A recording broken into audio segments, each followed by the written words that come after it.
Sticky. That's something that's been around for a while. Yeah, the S&P 500 earnings already coming up. A lot of bears turning bullish. We're gonna get into that next video, stick around. And this is just a price action, right? Price action today. We are retesting the previous lows. Today. We got rejected. We got rejected. We're making high lows. Right? We're making high lows. We hit early in the morning. Came right back up.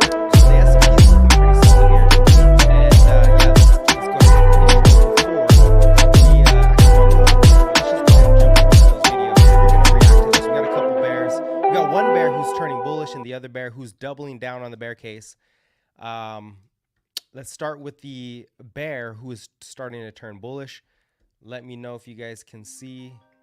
Whoa. Whoa, no. Whoa, okay. Sorry, I got a call there. Got to have an auto. You know what? Usually I have my notification blocks on, but they are not on. Hopefully, that was my mom. Hopefully she doesn't try to call me again. All right, let's see. All right, so yeah, this is the bear who's actually turning bullish. I'm going to leave it. Actually, I'll leave it like this because, yeah, I'll just leave it like this. Hopefully we can hear. You guys should be able to hear. Let me know in the comments if you're having an issue with the audio.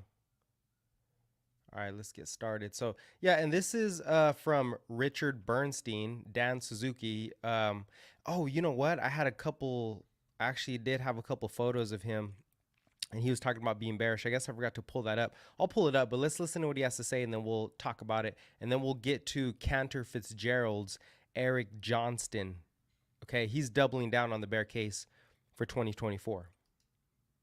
Really makes a huge difference. Obviously, you know, it has a big impact on sentiment and it has a very near-term impact on sort of the economy. But as we've seen time and time again, you know, you take what you take away, you get back, you know, as soon as the resolution hits. So I think it's really more of a timing shift, which if you're thinking about equity investors and profits and discounting future results, it really doesn't make a huge difference, but it does shift the timing, you know, potentially into next year. So I think, you know, if you get a resolution in the near term, I think, you know, there's no reason that the markets can't continue to rally and focus on the actual fundamentals of improving profits, you know, slightly improving liquidity and huge opportunities within the market. Tell me about that. I need to be convinced today at a time when I'm still looking through all the unemployment rate metrics and different kinds of possible recession triggers that are out there, how you guys can look at the fundamentals and feel really good about it.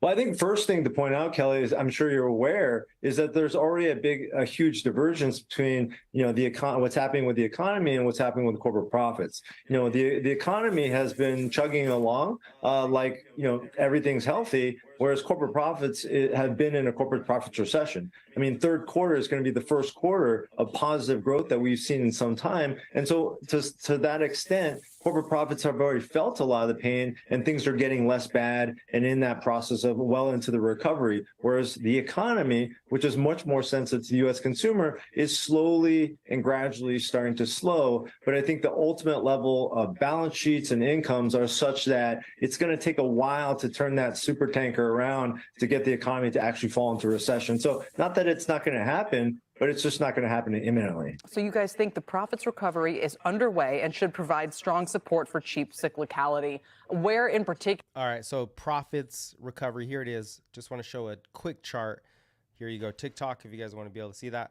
This is the profits recovery. We showed this before. Obviously, the very last bar was expected to come in. Like so far, we have 81% of companies who've actually reported.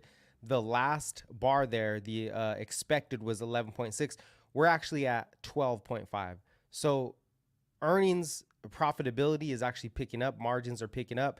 We've been picking up for the last 1, 2, 3 quarters. This will be the third quarter we're picking up as far as profit margins. Yes, the economy is weak, but profit margins, right? The ability to retain earnings, probably due to AI, probably due to cost cutting, being more efficient, that is actually working its way into these tech companies, right? A lot of them are tech companies, and they're also broader based companies that are using more productive ways to build revenue, to get revenue, or to lower their cost, right? So that is happening.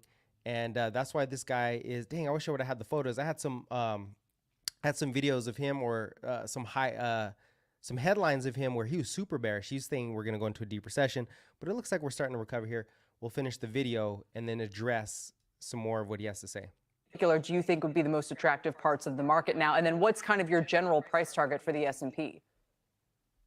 Yeah, Kelly, well, I'll answer the second part first. I mean, the best part of not being a sell-side strategist anymore is I don't have to come up with an S&P target because I think it's a bit meaningless. You know, on the buy side, as an investor, you're really focused on, you know, higher or lower. I think, as I said, in the very near term, you know, risks are to the upside. What's the best way to play that? Well, profits are indeed recovering and liquidity is ample. You know, what are the cheap areas of cyclicality out there? I think energy and industrials are probably, you know, some of the better ways to play that. They're more late cyclical sectors, late economically cyclical sectors. But I think in barbelling that with some defensive, high quality areas like healthcare, you know, also makes some sense given where we are. What would it take for you guys to change your tune and say, you know, are you watching things like the labor market data? Would it be, you know, I think we only have. All right, before he gets to the labor market data, I want to also address the growth, right? Here's another chart of S&P growth. Just take a look. At the top, you have the full year estimate. Here, let me push this over here. At the top, you have the full year estimate of EPS growth, right? Earnings per share growth. And we are in the dark blue. That's where we're at today. I'm sorry, 2022. 2023 is the first gray box. The first gray box shows us that we're slightly higher than last year as far as full year estimates, but now the market is looking, 6 to 12 months ahead, and we're seeing that growth for 2024 is actually higher. So that is the case. The tricky part is on the bottom here, right? On the bottom segment, July, August, September. This is by quarter. This is EPS by quarter. This quarter obviously from July, from the end of summer into September, was actually much stronger than people expected. And that's kind of what got us this vicious rally. Now, the expectations for the fourth quarter are actually lower, although earnings overall are picking up year over year. The expectations for the next quarter are lower. And then going into Q1, those are a little higher. That this would be Q1, which is the second away from the red box. And then from there on, EPS earnings are set to climb. This is why the market is rallying, because earnings per share move markets along with bond yields, along with the Fed speak, along with inflation, which we get tomorrow. We will be live for that. And earnings in general are starting to pick up inside of this slowing economy. This is the golden goose here because inflation's coming down. Growth is not accelerating, but companies are performing with their margins. This is another look. I like this one even better. On the left-hand side, you have all the way to the left, you have new estimates versus the old, right? The earnings recession is over. So we've been in an earnings recession. The economy has economic recessions where it contracts to negative growth. Well, that's where earnings have been. They've been negative. But this time, going into Q3 or finishing Q3, what do we see? We just saw 4.1% earnings growth versus the estimate was negative, bro. That is a huge upside beat. Going into the next couple quarters, which would be, if you just move to your right, the estimates are lower overall, but they're still positive, right? They're still moving up. So those earnings per share estimates are starting to move up. Now the market can look to earnings growth going up. Now, if we get any changes, that's going to come in even better, right? So this is why the bears are flipping, because you have revenues higher than expected. You have earnings per share higher than expected. Margins are definitely much better. Profit margins are better. And the expectation going forward is still positive, regardless of the recession. And we're going to find out throughout the year why those expectations continue to rise. And we do have a bear, so we're going to get to that guy. But let's finish off with what Mr. Suzuki has to say about, what he's targeting in this market. Have kind of the retail portion of earnings season to work through. What would be your trigger points for a change in outlook?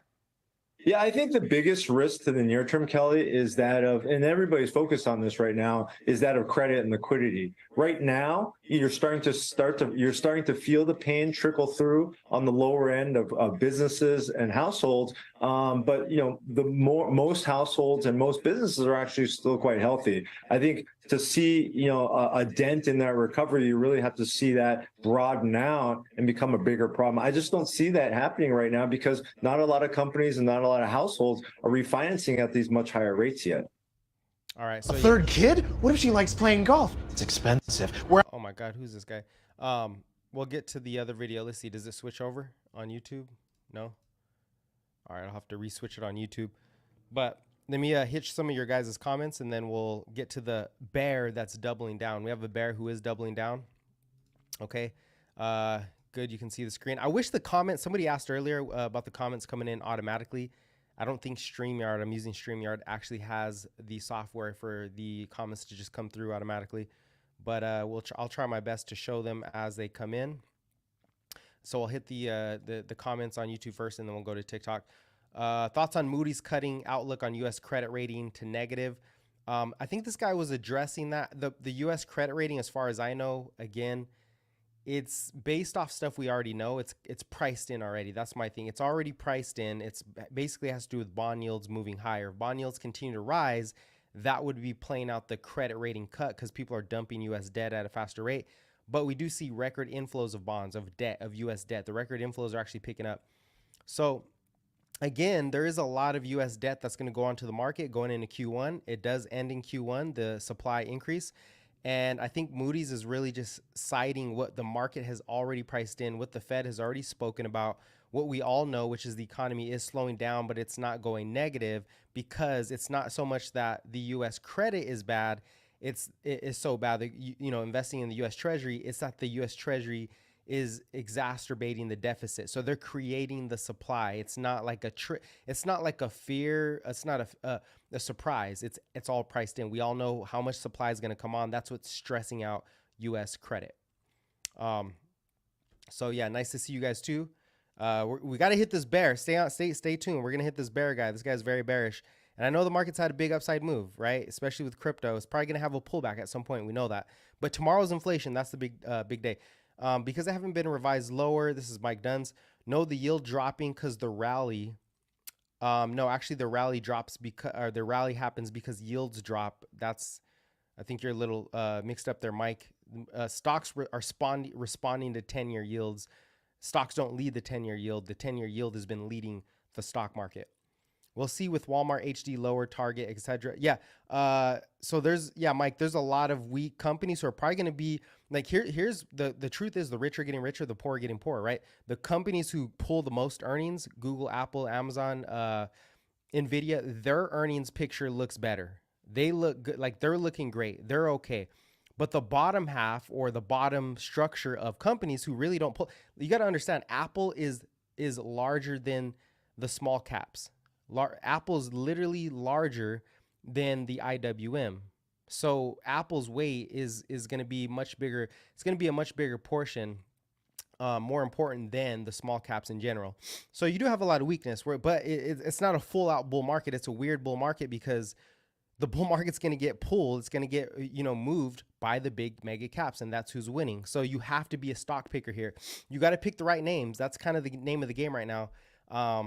The indexes, it depends on what index you're looking at. As far as recession, yeah, we'll get to the recession because Cantor Fitzgerald, let me go ahead and switch it on YouTube. He has a really good bear case, right? And I'm going to address that bear case also. This is Eric Johnston. Eric Johnston, his outlook is deterioration going into recession. We'll see. Yeah, Walmart, Home Depot. Remember, McDonald's did pretty good as long as these companies can perform.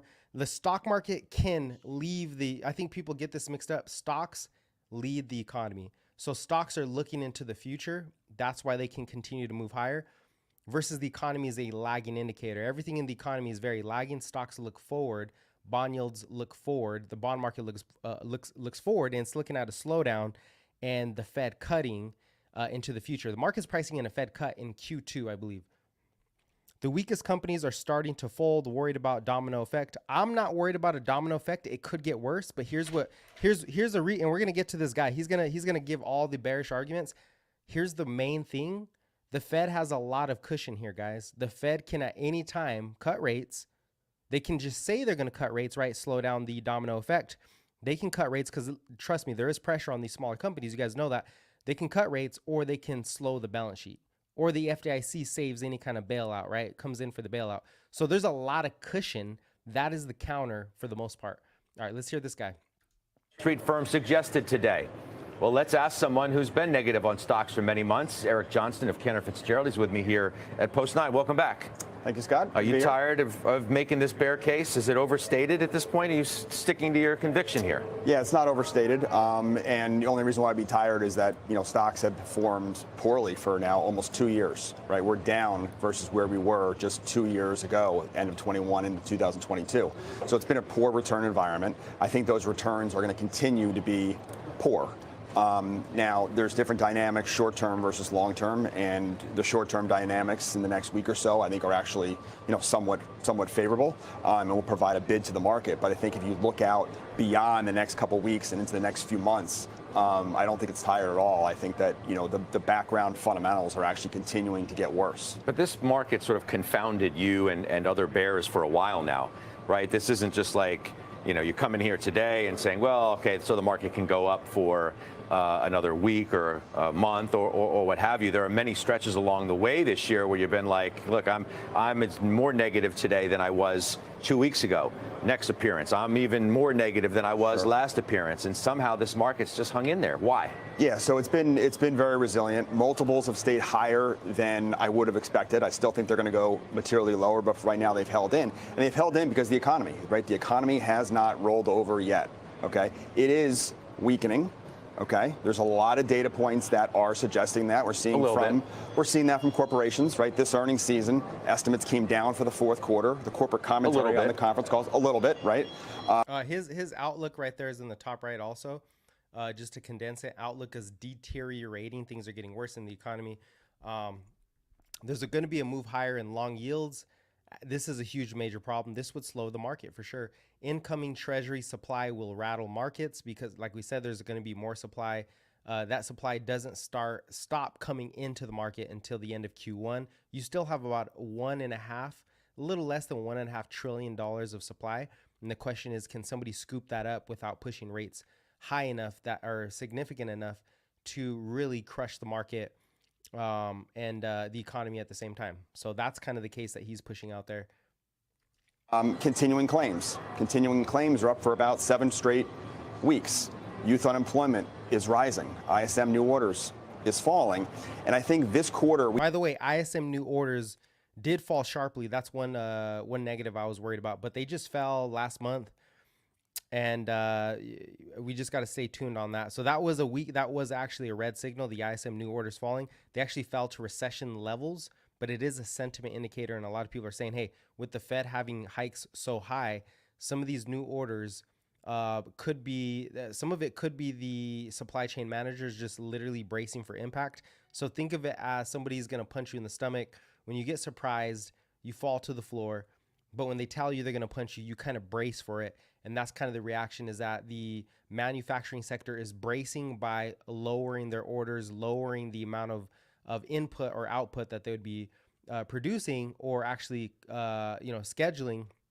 When it comes to the supply chains, they're lowering stuff. And because usually that's a sign of recession, but it could be just they're bracing for impact. Not so much that the orders are collapsing to zero, right? That's always the question. It's a sentiment indicator, which usually serves us pretty well, but this is a weird market.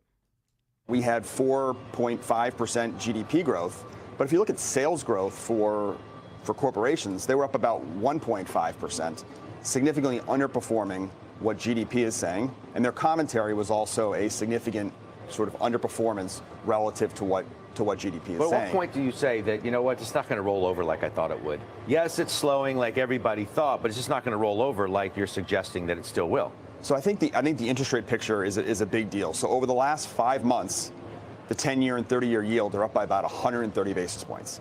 And that's the kind of thing that does not hit the economy right away. And it's also far more important than the Fed funds rate. So if you think about corporate America, right, their debt that they're going to be refinancing in 24 and 25 is on the longer end of the curve. You think what's going on with commercial real estate, you think what's going on with mortgages, auto loans, right? All of that is pegged towards the long end and is going to need to be rolled. And this backup that we've seen in yields is going to be, I think, very problematic. And there clearly is a lag effect to that, right? It doesn't hit people until they need to roll their debt, until a small business needs to raise equity, needs to finance the company. Now, keep in mind, what he's laying out here is that as the Treasury increases their supply, which the market has already priced in for the most part. Maybe it hasn't.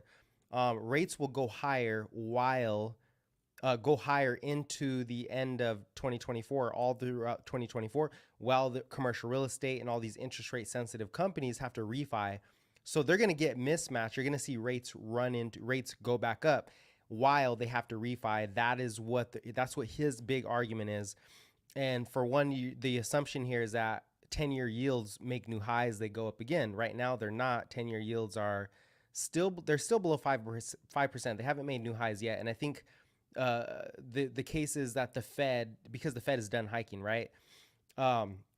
So even though there is a lot of yields out there, here's the counter to actually, let me finish, but I just want to put that out there, is that he's saying that the Treasury supply will push rates back up again. Does he say new highs? He doesn't say.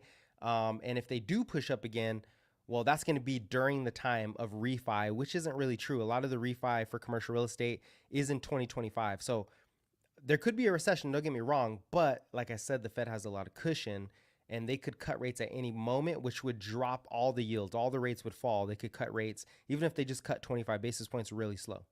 Till that happens, it doesn't hit you. So that's why it is a very important delayed impact. Well, you're assuming, of course, that rates remain as high as they've been, or perhaps move even higher than some still predict. You know, there is that chance that they might not, right? So, that they might not.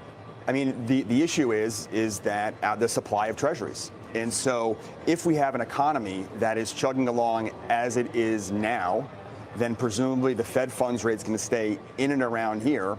And long end yields are still 50 to 75 basis points below the Fed funds rate, while the Treasury supply that's coming to the market is continuing to rise. Even today, the budget statement came out. Our interest expense this past month was up double $89 billion. Yeah. So that's double than it was a month ago. That's right. So the issuance next month is going to be higher than this month, and the issuance the following month is going to be higher than that month. It's going to continue to go up. And if we do see an economic downturn, then tax receipts fall, and then that deficit even explodes even more. So it's a very the risks that are out there remain very high, and this market is not priced for those risks that still exist out there. And he's right. He's right. The market is definitely not pricing in recession. And he's also right that those yields, the Treasury supply that's coming into play, it should, in theory, push rates higher. That's only if there's not enough demand to suck them up. Now, what he's not counting on, and what we need to understand, and I'm going to get to Demiushi said multiples should not be increasing. What he has not counted on, okay, because this whole argument is more Treasury supply, higher rates, while higher rates, while these companies have to refi. But here's the other kicker. Here's the kicker here, which is, let me eliminate a lot of these. Let's go ahead and highlight this, right? This is shadow QE. Let me turn this off, which that might actually come into play. Global liquidity, we'll turn that off. Fed net liquidity. Actually, Fed net liquidity is also a really good reflection of what's happening. So this is it, though. The more those treasuries, I know he's saying the treasuries come in, but this is kind of the blanket that the Fed has, right? Which is, there's a lot of cash, and this is inverted. So you had $2.5 trillion down here. That cash is, that cash is leaving the Fed, the Fed's bank, you could call it, the savings account, and it's going into what? It's going into buy the Treasury supply. So what he's not talking about is, well, you do have a cushion here, which is the reverse repo facility cash, shadow QE, is sucking up the treasuries. And he might say, oh, well, the long end's going to go higher. But the Treasury, the U.S. Treasury, Janet Yellen, they specifically, how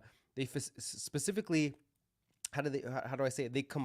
The way they comprise the Treasury supply that they're creating, they made more supply that they're going to sell on the short end. And that's what this is going after, the short end supply.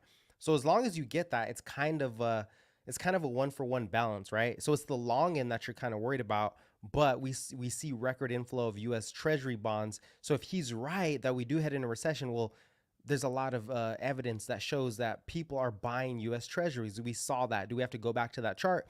Record inflow of U.S. Treasuries. Bond buying at the long end. People are buying at the long end, right? That's what's happening. So there's actually something to actually brace this. Also, number two, he's not factoring in that the Fed could literally cut rates. He's also not factoring in, well, something did break in March. What did the Fed do? They stepped in with liquidity, which is going to be this chart right here. Okay. This is the chart. The little bump that you got here. See if I can kind of exaggerate this. Actually, let me make this bigger. This was the Fed stepping in, this little bump higher. So this is what he means. The Fed is selling U.S. Treasuries. The U.S. Treasury selling Treasuries. But something broke in March. The Fed's balance sheet went up. They covered it up with the FDIC.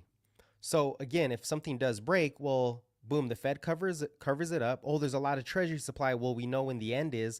Also, you have U.S. Treasuries coming in from the long end. You have a reverse repo shadow liquidity coming in. Also, so there's always something coming in to take care of those rates. So if we do get higher rates, they break higher. Well, he's going to be correct. That's going to be an issue. And when we talk about rates, we're talking about the long end. Well, actually, here's the 2-year rates. Okay, let's put this on the daily chart so it's a little easier to digest. Those have not made a new high. I think we peaked out up here. Those are the short term, but remember on the short end, you have the shadow liquidity, shadow QE coming in to eat those short ends up. Here's the middle kind of, you call it the mid. And then here's the 10-year. This is the benchmark rate. Maybe it does make a new high. It looks pretty bearish to me. And then the 30-year also, which is kind of a reflection of mortgage rates at the same time. Actually, the 10-year is your best measurement. So if this makes new highs, yeah, it's going to slow down the equity market, but there's a lot of QE coming in to take care of that, right? Now, Demiush, she said multiples should not be expanding when the outlook for earnings is worse, but kind of, let's see, where did I put it? But I just talked about this. Oh, here it is. We just showed this chart. It's kind of hard to see it on TikTok, I think. And I'm gonna pull this up again back. So we have a subscriber just kind of pointing out the fact that, which is a really good point. Why would we be seeing earnings multiples expand while earnings outlook worsens into the future? And the truth is, the market looks 12 months ahead as usual, right? They look 12 months ahead. The market is not looking 1 quarter ahead, 2 quarters ahead. It's looking 12 months ahead. And it could look, it could be a worse picture, but it all comes down to inflation. It all comes down to inflation. So before we get to inflation, yes, the next quarter of earnings, right? The next quarter of earnings after the red line, they are down. That's the fourth quarter. Those are lower. But then they start to climb from there, and they climb all the way into Q4 of 2024. So the market is looking at, oh, okay, well, we might be lower next quarter, but we are set to continue to rise. And if we do get that recession, which is that drop, obviously, well, bond yields come down. And if yields come down, Demiush, what happens to multiples? Multiples expand, because the lower the interest, the lower the cost of your earnings multiples go up. So there's an answer for that also. Doesn't mean you have to believe it. It's just, you ask why, that's kind of the answer there. And then obviously on the top hand side, like if you look at Q4, I mean, earnings are going higher, period, right? You're looking at, not Q4, 2024 as a whole fiscal year higher. So that is the answer to why earnings are going up, even though the guidance is down. The guidance is down for the next quarter, but not necessarily the next 3 to 4 months. So that is the answer there. And then this chart also does a really good job of that too. I mean, I don't need to show that again, but yeah, that's the answer there is you're getting a lot of money out there. There's still a lot of cash out there. There's also Goldman Sachs just came out too. I'm going to show this. I'm going to pull this one up. Goldman Sachs came out with actually, I'm going to have to put it over here. Goldman Sachs came out with why they see 2024 positive outlook. So we're going to go over that Goldman Sachs outlook also.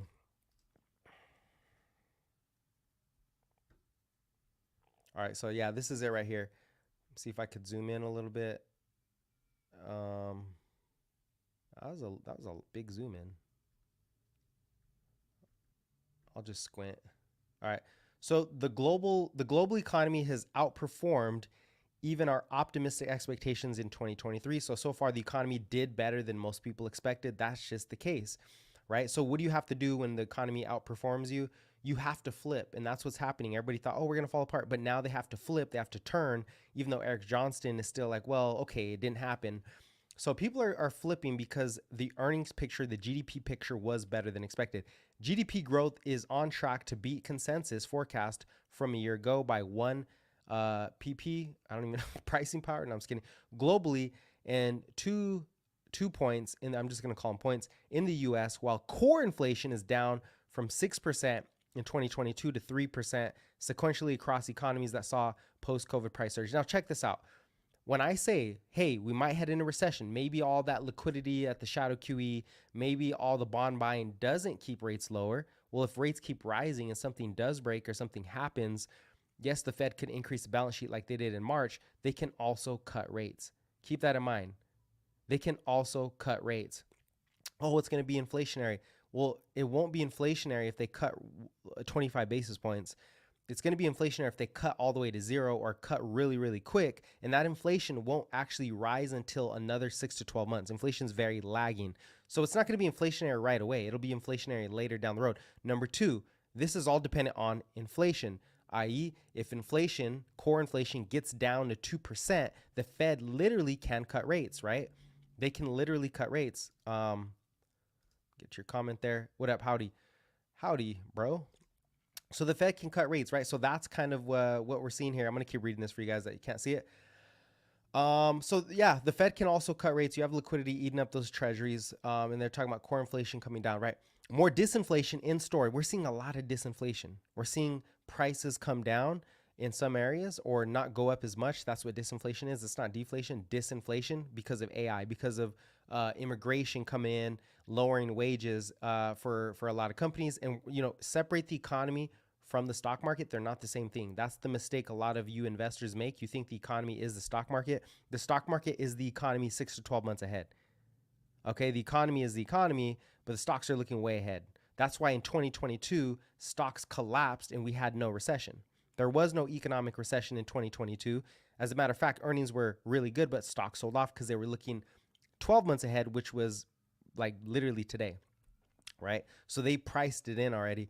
More disinflation is in store over the next year, although the normalization in product and labor markets is now in well advanced.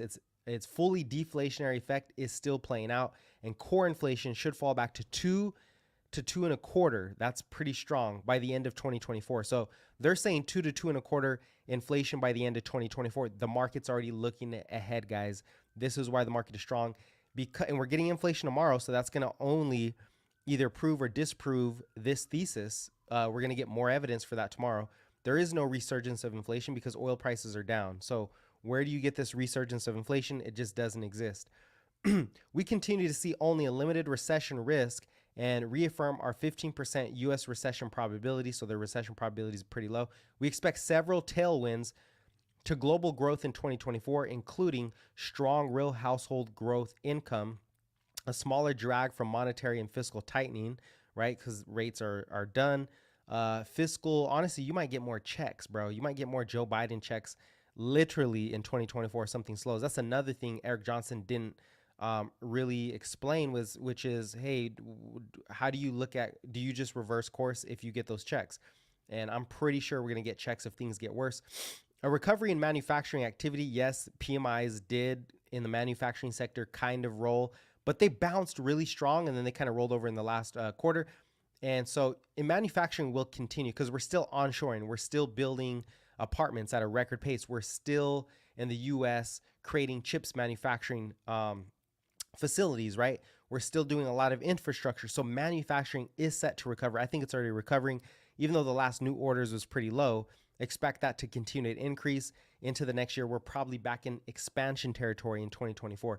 Increased willingness of central banks to deliver insurance cuts if growth slows. See, they're saying it right here. Insurance cuts. What are we talking about? Well, if all else fails, here comes a 25 basis point cut in it, which literally relieves a lot of the pressure. And then they can increase the Fed balance sheet, which is take on assets that are take on dead assets from the banking sector if something slows down. So the Fed has your back, soft landing, right?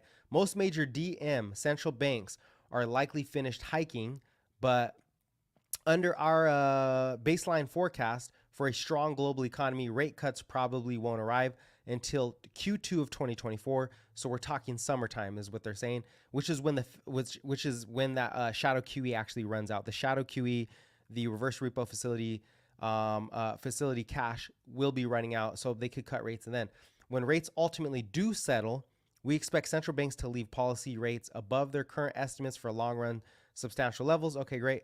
So they're probably going to leave rates. They're probably going to cut rates, but they're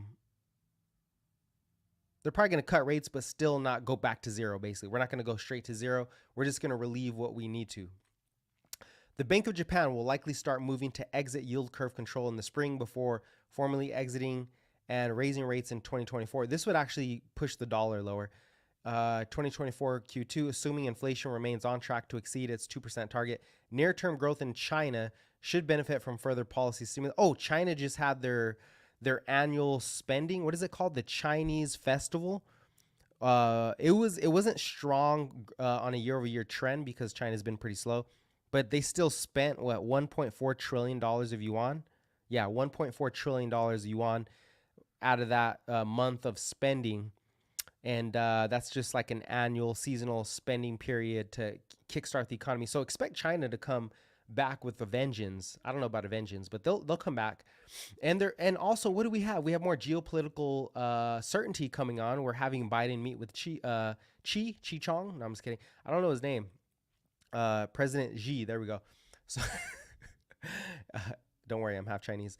But anyways, yeah. So you're getting geopolitical certainty come in the market also, and that's going to be really good for the market. They're going to like to see China, because that also means China's probably not going to go after Taiwan. That lowers that risk. The market likes it. I mean, it's pretty strong here. The market outlook is complicated by compressing risk premium. Remember, we talked about risk premium, which is the MOVE index, which is risk premium is basically how much bond investors are asking for extra yield on top to buy the bond. They're like, hey, if we're going to buy your debt, you guys are going to have to add a little more yield on there to make it worth it. Quite well priced for our central case. We expect returns in rates, credit, equities, and commodities to exceed cash in 2024. Our baseline forecast is basically that cash, all that cash that has been stacking up. Remember all that cash that we've been stacking up? I'll show you let's go ahead, because you might be new. Some people might be new here. There's a bunch of cash that is stacking up. Here it is. And it's actually higher than this. This is the old chart. We're at lows. We're at cash levels from March of 2020, right? Where people get fearful. What happens at the cash level high? That cash gets reinvested back in when the fears don't actually materialize into the worst ever. So they're saying that, yeah, that cash will come back into bonds. And I think we actually get bond appreciation. We get bonds go up, yields come down, equities go up, Bitcoin goes up, crypto goes up, commodities probably start to rise a little bit. So you get this full reflationary effect into the economy. And you're going to say, oh, but there's inflationary, but keep your eye on inflation tomorrow. It's not, oil prices are not rising. We could go over all the commodities if we need to. So this is the explanation. The transition to a higher interest rate environment has been bumpy, but now investors face the prospect of a much better forward return on fixed income assets, which means, hey, they're going to get 5% on their bonds, plus the asset appreciation, the collateral goes up. The big question is whether a return to the pre-GFC rate backdrop is an equilibrium. Nah, probably not, which is back to zero rates from the Fed. The answer is more likely to be yes in the US than anywhere else, especially in Europe, where sovereign stress might reemerge. Without a clear challenger to the US growth story, the dollar is likely to remain strong. So, and we're starting to see that the dollar's actually remaining strong, although rates have been falling. And when I say rates, I'm talking about bond yields. So we've been seeing bond yields fall. For example, what is this? The last, so bond yields kind of peaked in October, right? So if we go back the last month, bond yields actually peaked, but the dollar hasn't really made that strong of a fall. The dollar peaked in October, and then it came up again, retested the high. So the dollar could remain strong. And what's a strong dollar? Well, probably a strong dollar is really between 100 and 105. We might be just in this range here, right? This might be the range for the dollar, which equities are going to like it. Risk assets are going to like that. They like ranges. What the equities don't like, what risk assets don't like, is strong upside moves, right? They don't like the risk assets want consistency from the cost of trade, which is the dollar, or the base currency, and stability in rates. So we might just see rates, and that's what I'm guessing. We're going to see rates where the rates at, and the dollar just move sideways. and growth. You know, the U.S. is set to blow out every other country as far as growth, especially with technology, especially with AI. The other part is people are saying, oh, profits are falling.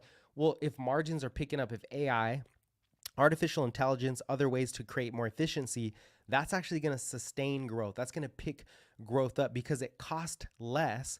Remember, it's only been 6 months since we've really had AI come online. So what's going to happen over the next 6 months when AI gets better? Stronger growth. Would you say, oh, what up, big man's coming? Thank you. TLT, yep.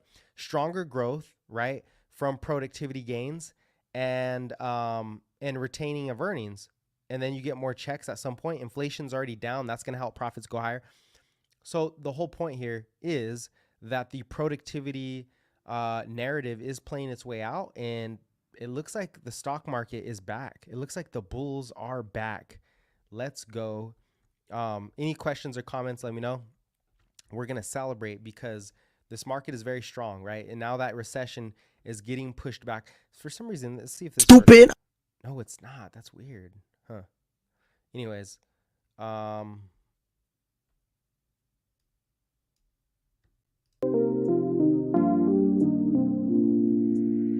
you guys hearing that on YouTube, by the way? Like, let me know if you guys can hear this music because it's not showing up for me. So I'm wondering if it's playing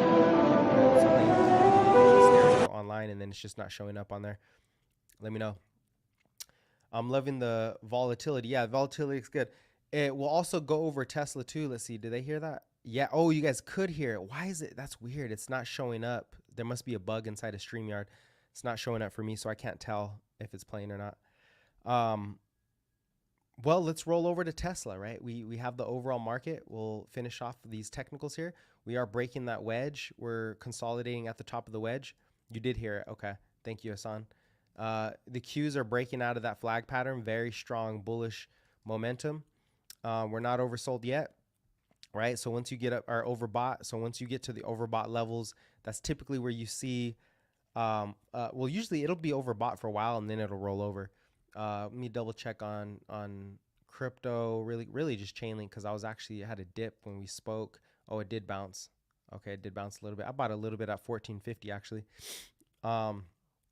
Anyways, yeah, so moving on to Tesla. Tesla's starting to really look positive. Okay, Tesla's price action is looking good. You have the reverse head and shoulders here. Let's go ahead and throw that on the 30-minute chart so we can see. All right, so you have Tesla with the reverse head and shoulders, clear, very clear breakout above 230. You could call it really 225 to 230 is the breakout. Here's your shoulder, here's your head, here's your last shoulder, and now we're looking at a breakout above 225. Is that music still playing? It shouldn't be.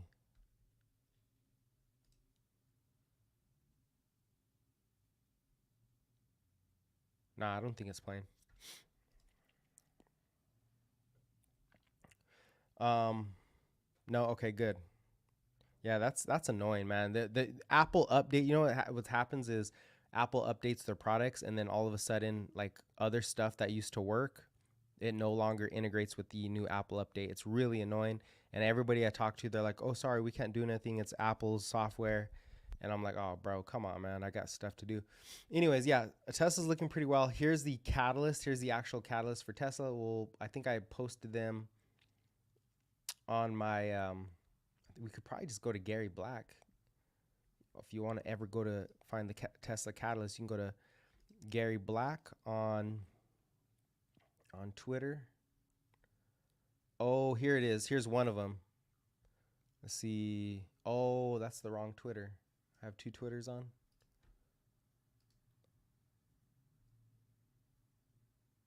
Okay. Guess I do. Well, here's the first one. Breaking. British petroleum station giant EG Group just announced it will buy superchargers from Tesla. It is the first deal of its kind entered into Tesla with a third-party charge point operator in Europe. EG wants to expand from 600 chargers currently to over 20,000 across 3,600 locations.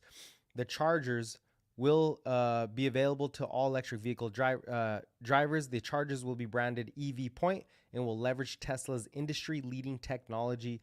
The value of the transaction is undisclosed. So there's more revenue for Tesla, right? Flipping. They're flipping, and this isn't even the EV business. This is literally the supercharger network that now you're seeing potential monetization of. And so Tesla should have a rally here, not just based off that news, but it did rally today. Also, you had Gary Black. I know Gary Black posted something. I'm going to try to find it. Here's another one. The EV market raced towards 57 trillion by mid-century. You can see here in yellow, those are internal combustion engines. By 2030, they should be even one for one with battery electric vehicles. So we're still at the very beginning of that. And then, forward looking, EVs start to take over hybrids. I don't think those really lasts going forward, because you're going to get a wealth transfer from the baby boomers generation to the millennials, Gen X, Gen Z. They're not going to be driving old gas combustion engines. They will, some of them, but for the most part, you're going to get more EVs. You're definitely going to get more EVs. And then where's Gary Black at? Let me see if I can find Gary Black. I know he had something about Tesla's. He always has something about Tesla. Oh, here we go. I thought I did retweet this also. These were October sales that just came out for the U.S. estimated 51,000 Tesla sales and 4.2% market share. Tesla's 9th best-selling brand. Okay. So year to date, Tesla sales in the U.S. So although they say there's not a lot of demand, you can clearly see that EV sales have been climbing. All right, that's pretty clear. EV sales are climbing. 2023, we haven't got 2023 yet. This is sales per month. So every month, you see last year, which is going to be blue, is 2022. You have the most sales in the fourth quarter. Are we going to get that this year? Maybe, maybe not. I don't know. Okay, we haven't even got November sales. Typically they climb though. So this is just posting some data. This is what, third month. Q2, Q3, Q4. Okay, Q4, right. So we just need we just need a little more data. Accumulated Tesla sales in the US per year and month. In purple, you have steeper sales in 2023. I thought I saw something with registrations. I don't know where he put it, but there's Tesla registrations are like crushing the competition. There's more people registering for a Tesla car than there is any other type of car in, I think it was in the US or China. So yeah, he has a lot of resources if you want to look up more Tesla news. That was on the 8th. Usually anything he pulls out, I'm going to go ahead and highlight it. But yeah, I think that's the big news. Also, the other big news for Tesla is that India is offering tax incentives to attract more EV imports. So India is the fastest growing economy right now in the world. Not the biggest, but they're the fastest growing, the biggest population now in the world. They have the least amount of debt. They have a lot of young age workers. I think they have the youngest population. Like average age is like 30, 33 years old. So India's is growing really quick, and Elon's been talking with them to start lowering taxes to build supercharger manufacturers and bring the EV business over there. So that's going to be really positive. They're just expanding, man. They're just expanding pretty strongly. So that's a positive. Let's see what this guy has to say. This guy, Data Trek, has some good stuff too. Anyways, yeah, that's what I wanted to share there for Tesla. And then we'll move over to, we'll take a look at crypto. I think we're going to get a buying opportunity here, possibly. It's been violently strong. Well, it's not been that violent. We've had they're slowly moving up. So let's see, Chainlink finally pulling back a little bit. And then obviously we do have inflation in the morning. So I'm going to post something about that. We'll look at the inflation numbers right now. Let's go to the let's go to the daily chart. All right. So daily chart. Chainlink is at the top of the range, nearly. Actually, no, it's not there yet. I just have this big pattern, but on the daily chart, it's getting up there. Let's go to the weekly chart, actually. Right, it's starting to climb. Got very steep, broke out of that range. You could, the best case scenario, it comes back to like $12.50, maybe 13. That would be nice. That would be a nice dip buy around 13. I mean, Link is at 14, but if you go to the Link Trust, the Grayscale Link Trust, the prices are at like 30 or 40. So that just shows you that there's a lot more demand happening. For the, like, institutions can't necessarily buy Chainlink, the coin, so they're buying the Grayscale Trust. What happens if they create a Link ETF? A lot of people are talking about a Link ETF. Also, Link just started trading in Hong Kong on Friday, I believe. So now the Chinese market is open to it. And I think Chainlink has a lot of room to run. We look at Ethereum, it's just moving to the top of the channel. It did kind of break out on a shorter time frame, right? And it's forming a wedge. I think it's starting to form a wedge here. Let's go to that 30-minute chart. You see Ethereum starting to form a wedge. It did kind of break out and then came right back down. So I think it's just, it doesn't have the cleanest price action, but it is showing a wedge. Oops. You do see the wedge forming there on Ethereum. Bitcoin slowly climbing. It's just climbing. I don't think it's really had a big breakout. It tried to, came back down. And I think right now it's all about, oh, where's the ETF? When is it coming? Keep this in mind. In 1 week, all the people who borrowed Bitcoin are going to have to pay back their collateral. So I think there's going to be a selling event. I could be wrong, but I think there's going to be a Bitcoin selling event sometime next week, because everybody who borrowed Bitcoin on the Coinbase, at least on the Coinbase platform, they're going to have to pay back the collateral they borrowed in whole. Or if they don't, then Coinbase will sell their collateral to cover. So you could get the last sell off, which I don't think is a bad thing. It's going to wash out a lot of uncertainty. Maybe you come back down to 34, 35,000. Everybody gets scared. Big money picks it back up. You get a flush out. But the most important thing is you get an opportunity if you're not already in. And that should bring down, that should bring the market. That should even out the market a little bit. I think that's what we see going forward, honestly. Okay, so go back to the macro really quick. Oil prices are still pretty muted. Nothing too crazy. I mean, this is why inflation is really gonna, I don't want to say surprise, but like if this continues, shoot, the market's gonna be very strong because inflation expectations are just much lower. Gasoline prices, that's what I wanted to go over. Gasoline prices. Let's go ahead and switch to the gasoline prices. At least I'll show them on YouTube. Jump over to the YouTube if you're interested. So these are gas prices right now. We're seeing gas prices roll over. So on Friday, we had consumer inflation expectations high, like starting to climb. And I was like, there's no reason for this. You guys can't see it on TikTok. There's no reason for consumer inflation expectations to be climbing. It makes no sense because gas is rolling over. Food is rolling over. As far as the rate of change, it is, but gasoline prices are definitely rolling over. We went over an article that showed some gas prices are under $3 in certain areas. So what it is consumers are being stretched. The low-end consumer, the high-end consumer is still spending. And FactSet consensus for CPI tomorrow is at 3.3%. Okay, cool. So consensus tomorrow is at 3.3%. So keep that in mind. Gasoline prices are coming down. And really, as gas comes down, then see if I can get the data. We're going to look into tomorrow's data. Gasoline prices will be coming down. And if that's the case, then inflation expectations will be down. The consumers it'll ease consumers a little bit, right? It'll ease them out. They'll be better off. You just don't want no drastic changes. I think that's the key. No drastic changes. And then tomorrow's the big day. Oops, this is still on. Tomorrow's the big day. Tomorrow is the big day. Tuesday. You have some Fed speak early. They probably already know what the inflation rate is. So first, core inflation. Core inflation is due to come in at 0.3 or 0.3% on the month over month. Is it more important in the year over year? It depends. I mean, the year on year is telling you a little longer, the drag on inflation coming down. So you have, what I want to look out for tomorrow is really focus on core inflation, not really the inflation rate, because this includes oil prices. So it's going to be much lower, right? It's already at 3.3. It's coming back down. Remember we talked about this?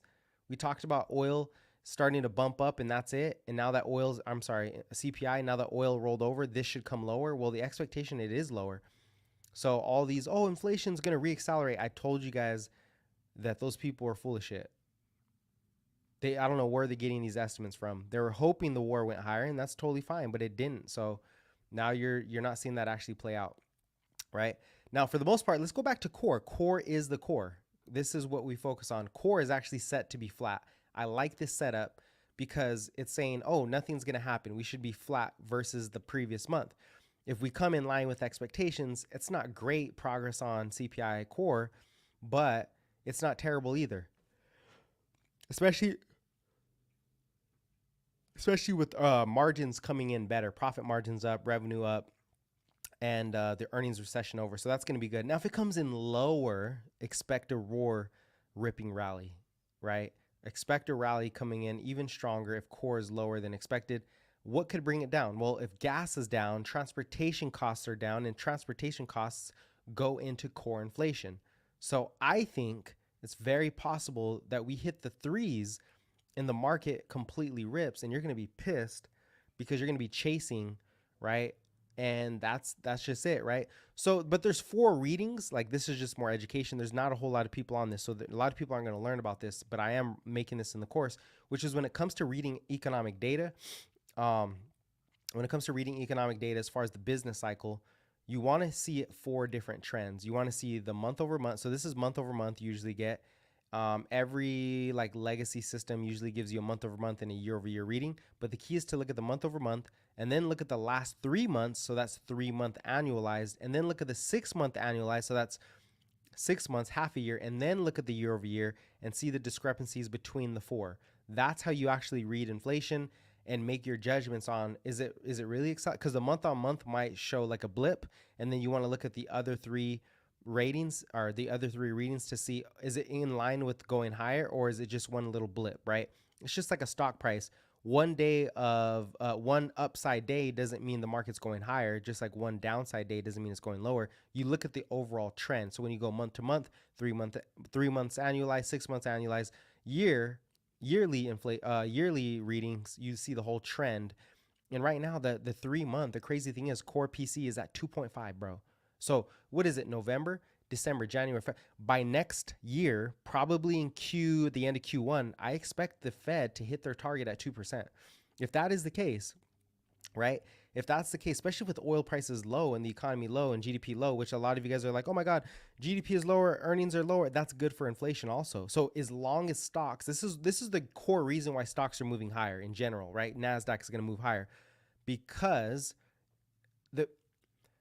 the market is okay with growth decelerating, because that means inflation is decelerating. That means the Fed is done hiking. That means the Fed is more closer to cutting rates if it gets to 2%. So the question is, can the S&P earnings hold on to revenue versus they know it's going to slow, revenue is going to slow, but can they still hold on to their margins? Can they still increase earnings growth? And that is happening. You're getting earnings growth on top of revenue. So how do I put this? It's like you have a big piece of pie, right? Or a big pizza.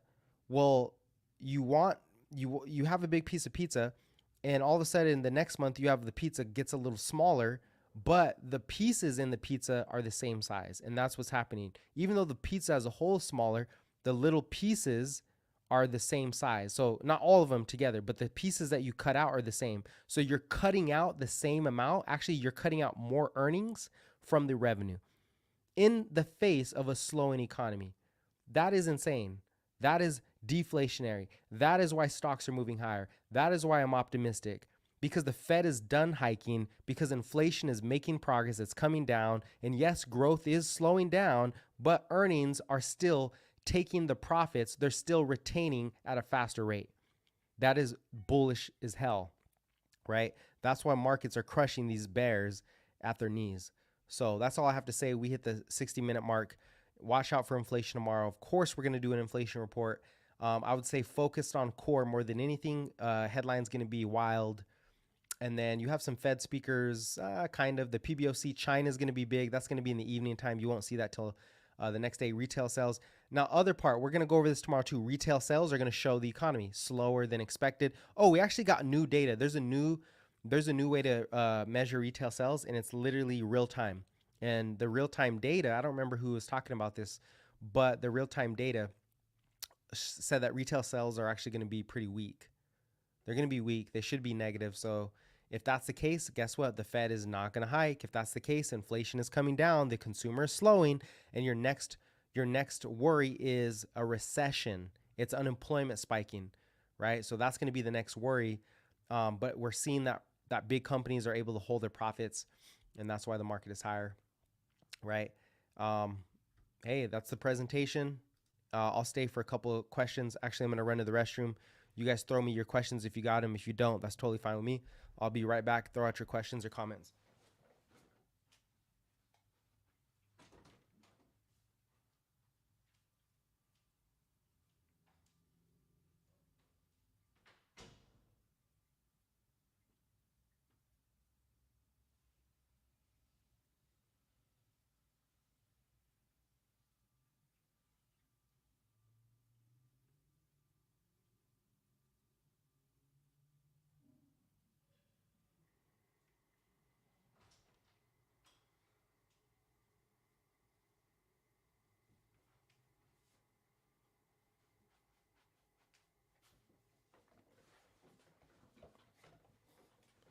What if we get deflation?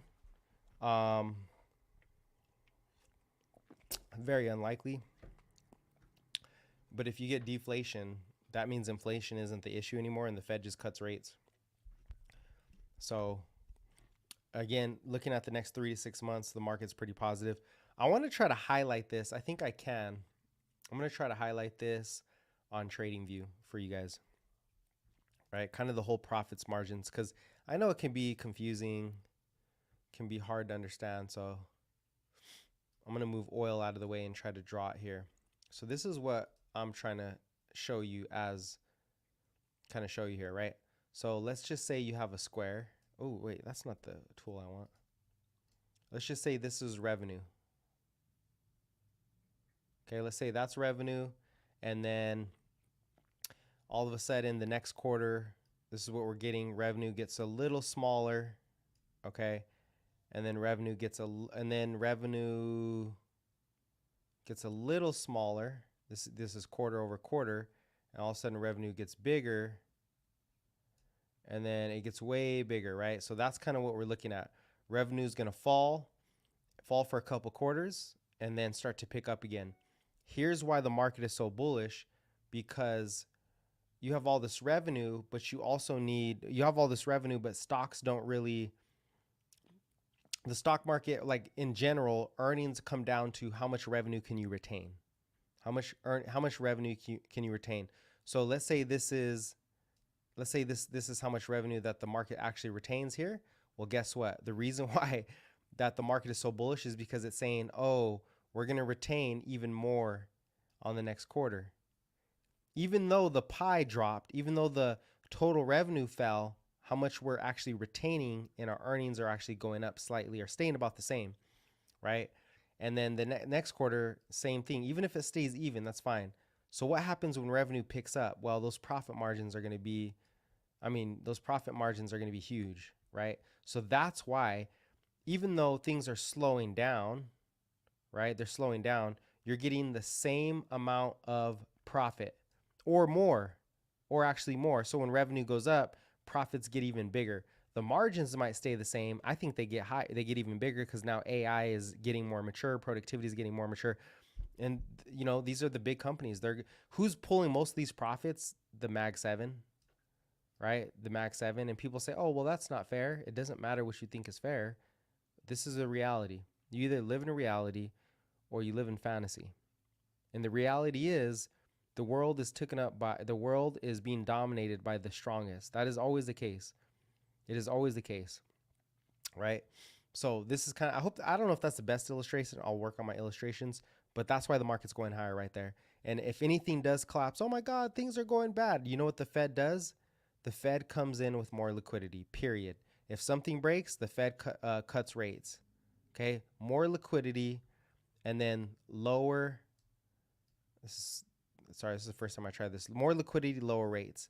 So if anything does, fall apart somewhere in here, more liquidity, lower rates. Also, you have fiscal F. You have Joe Biden. What do you think he's going to do? That fool's going to pump, right? So it all comes down to inflation tomorrow. And that's why inflation is so important, seeing the incremental progress on inflation.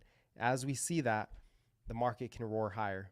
And who's going to benefit the most? It's going to be crypto. Who out of the crypto is going to benefit the most? A lot of crappy piece of crap coins. So stay tuned so you can hear the actual coins that you want to get into that are not going to crush you. Look, the big opportunity here is that Chainlink pulls back. You guys are going to hear me talk about Chainlink over and over. It's going to pull back drastically. Hopefully it goes to like 13. That is the big buying opportunity. Anyways, I appreciate you guys' time, right? Spending the time to support, to pay attention to the channel. If there's anything I can do better on, let me know. Let me know just give me some criticism. I'd appreciate if you guys give me some criticism. I'll figure out if it's worth it or if it's not. But I do want to make the channel a little better. I'm working on a course. We'll get that course hopefully to you guys by January. All right. I want it to be simple and not so complex because there's a lot of crazy language out there and it's hard to learn when things are so complicated. So it's going to start from scratch and then work its way up. All the best concepts.